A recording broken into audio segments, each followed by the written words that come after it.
All is quiet at the Splash Cove at Memorial Park in Williamsport. Normally, children are splashing around and jumping into the pool around this time of year. But due to the cool, rainy temperatures, the grand opening of the pool has been delayed. Memorial Day weekend didn't take because of the water temps and how cold it was that weekend. So we're looking at opening our day on June 9th.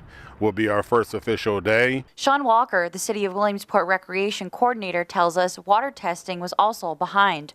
Other people were getting their backyard pools ready for the season and up to date. Testing was taking 2 to 3 days at max before we would ever get a response back. But good thing about it is we passed, so we're good to go. Last year, about nearly 500 people came to the pool.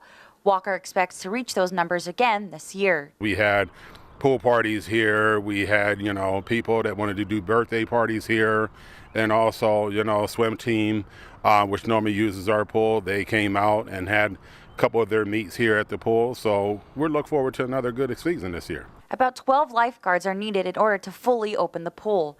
Walker says currently there are only 5. Lifeguards aren't the only staff needed. Walker is looking for cashiers to work the front window. We get more people in, that opens this pool open for everybody. With the amount, we only can open like half of the pool, but we would like to have more people, more lifeguards here, so we're able to open this whole pool itself. Opening day for Splash Cove at Memorial Park will be on Monday, June 9th. Prices for the pool this year are $7 for adults and $6 for students. Senior citizens 55 and older can swim for free.